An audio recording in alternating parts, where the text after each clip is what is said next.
This is Adam Gorney with the Respect My Decision podcast, special Thanksgiving edition. It never stops around here. It's always fun. We are joined again by national recruiting analyst Nick Harris, covers Texas, the Mid-South, and a lot of news going on around the area. It's going to be very interesting. Some potential coaching changes could be coming that make things even more interesting. We'll see about that. Let's start at the top here, Nick, with guys that are potential flip candidates. Let's gauge how serious that is or where you kind of see that going. Let's start with DJ Hicks, committed to A&M. Definitely Oklahoma's involved very seriously. He looked good in that Oklahoma starter jacket that they rolled out for him. Where do you kind of see that? What do you kind of see this playing out? Is Texas A&M season really debilitating for them? Oklahoma's not really been too hot either. Yeah, I posted those official visit pictures that he had with that starter jacket and the really cool throwback vintage hat, and every one of my comments was looking for the link for it. But David Hicks, he took an official visit to Oklahoma this past weekend, committed to Texas A&M at the moment. Oklahoma and Oregon both are pushing really hard. If I had to say right now, if I had to rank all three of those schools to where I think he signs on signing day, I'd put Texas A&M probably third. There's a lot of catch up that they're going to have to do in that recruitment.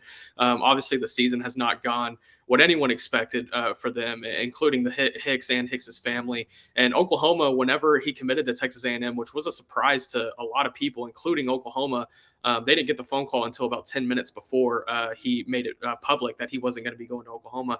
It was a surprise to everybody, but ever since that moment, they've been continuing communication, and there hasn't been a lapse in that since then. So, I think defensive line coach Todd Bates and Brent Venables have done a really good job in this recruitment, going back to their time at Clemson. They used game visits on him as early as his sophomore season. So, there's a long-standing relationship there, and unless something kind of gets figured out with Texas A&M down the stretch, I think he ends up at either Oklahoma or Oregon. And I do want to mention Oregon. Oregon's very much a dark horse in this recruitment. They're very much a contender. He took a recent visit to Eugene. I believe that was his third or fourth trip back to Eugene. And he's already taken an official visit there. Dan Lanning is taking it upon himself to get David Hicks into the fold. And Oregon's going after a ton of Texas defensive linemen right now, but David Hicks is definitely priority number one. Yeah, and that's the interesting thing is, it would be surprising if Jimbo didn't make some sort of changes among his assistant coaches. DJ Durkin has definitely been a disappointment this year. I understand that they're playing young guys along, the defensive line, but they have really talented players on that defense, and they've been gutted in a lot of those games. So it'll be interesting to see how much that involves Hicks, especially after that Oklahoma visit. Oregon, like you said, is definitely there as well. So let's move on to maybe an even more interesting one, Peyton Bowen, who's been committed to Notre Dame for a long time. Clearly one of the best safeties in the country. I think his senior season has solidified that, and you could read between the lines what that means for upcoming rankings that are coming up. But Oklahoma, again, is making a huge push for him, and it seems like Texas A&M has probably slid out of this. So if he flips, it'd probably be Oklahoma, right? Yeah, if I say so, Oklahoma is probably the prime contender to flip him right now. And you mentioned, one of the best safeties in the class. Look, I know we don't like to give spoilers for rankings and things of that nature. He's going to be a 5-star. So don't tag me with hey, Peyton Bowen needs to be a 5-star. Address him correctly. He will be down the stretch. But talking about his recruitment, I put in a quote unquote flip future cast for Peyton Bowen to Oklahoma this past week.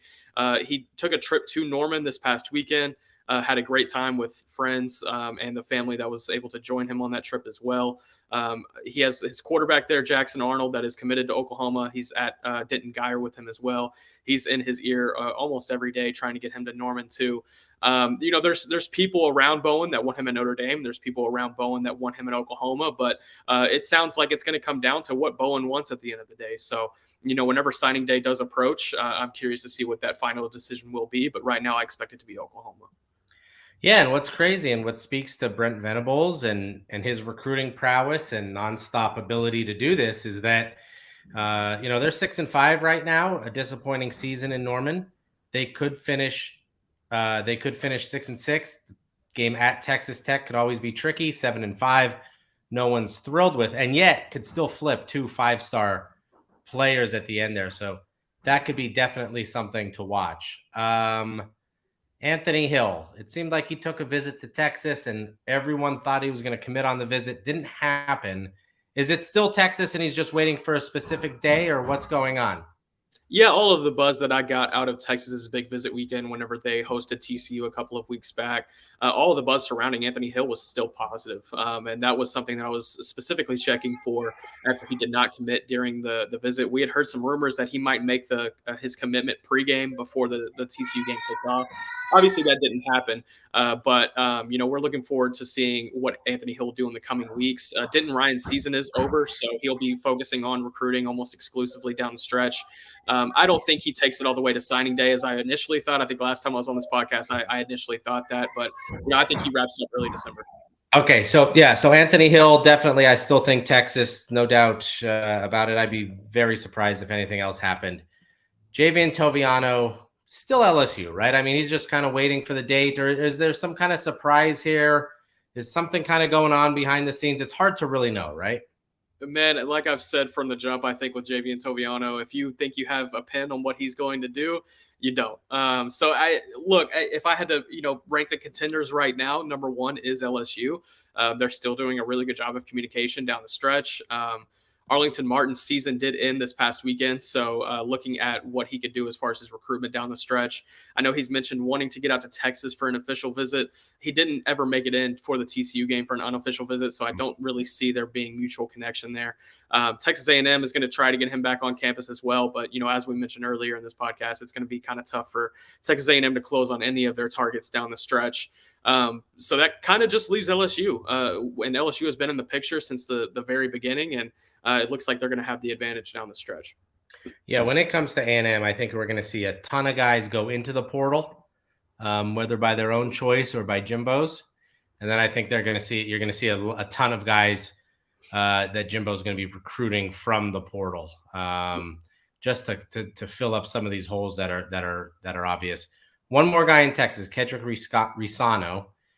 Seemed like Ole Miss was going on, and then all the Lane to Auburn rumors, now almost beyond rumors. It looks like something is certainly happening, maybe even earlier in the weekend than expected. The latest from our Ole Miss site is that it might not be Friday, just because they don't want to mess with the Iron Bowl. Let Auburn take their lumps in the Iron Bowl, and then everybody will feel good by Sunday when Lane Kiffin is named. I'm sure Rosano is following this pretty closely. And, I wouldn't be completely shocked if Auburn comes into the picture here once Lane gets that job, if that happens. Not to combat what our Ole Miss side has been reporting, I've been talking to a couple of Ole Miss commits that are here in the state of Texas. They fully expect Lane to stick. So, we'll see. Obviously, coaches tell recruits everything they want to hear, of course. But Kendrick Rosano, if Lane Kiffin ends up staying and they continue recruiting him down the stretch here in December, then I would really like where Ole Miss sits, but I also really like Oklahoma State in this recruitment too. They've been very quiet behind the scenes, getting work done. They had him in for an official visit for the Texas game. I believe that was back in October.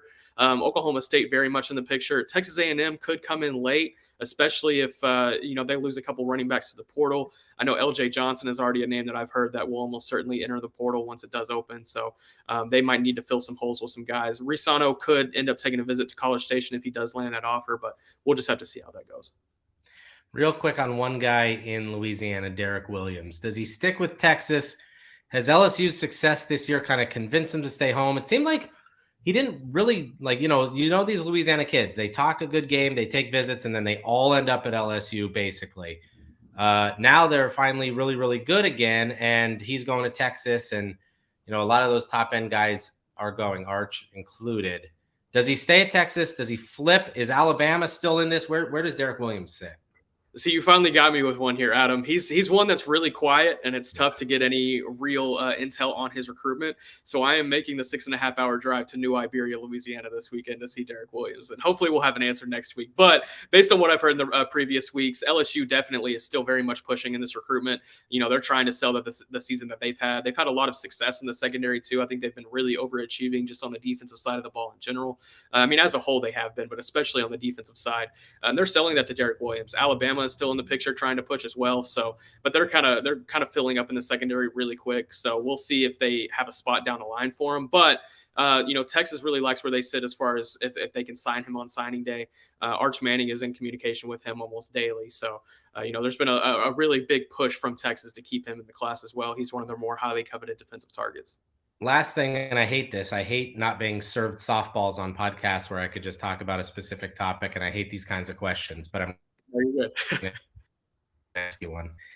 Any other guys in Texas that you see as potential flips? Has TJ Shanahan seen enough at Texas A&M that he's going elsewhere? Is Reuben Owens still sort of looking around? Is Javen Thomas intrigued in others that are coming after him now? Does Malik Muhammad flip to Bam? I mean, is there anything that you see on the horizon as something that could be a surprise that could potentially happen? Yeah, I'll address those names really quick and then hit a couple of others. TJ Shanahan, I think he sticks with A&M. Not 100% certain on that, but I think he sticks with A&M at the end of the day.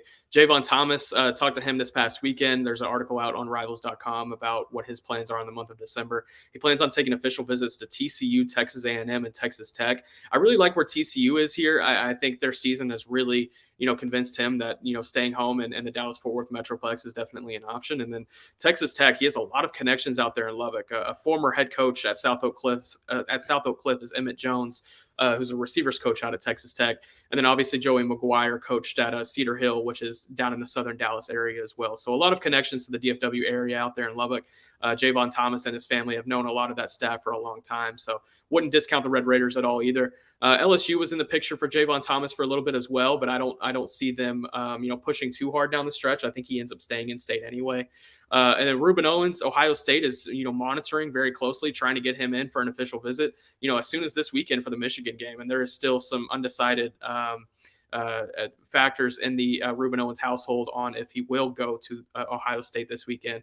If he does, then, obviously the Buckeyes immediately become a contender. But, if not, I think, it's looking more and more likely he actually ends up signing with Louisville at the end of the day, which if you had, told us that in late summer, right after he had committed to Louisville, that may not have been, as true as it is today.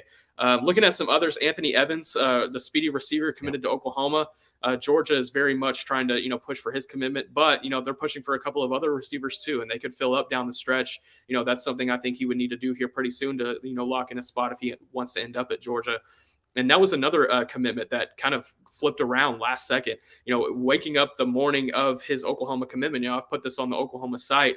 I had quotes ready to go from Anthony Evans saying he was committed to Georgia. So, Georgia has been pushing ever since then because they basically had him in the bag until the very last minute. And then Oklahoma was able to come in and use the relationships that they've built in that recruitment for a long time. So, I think it's going to be a really interesting flip season down the stretch, not only in the Mid-South region, but across the country. I think it's going to be historic.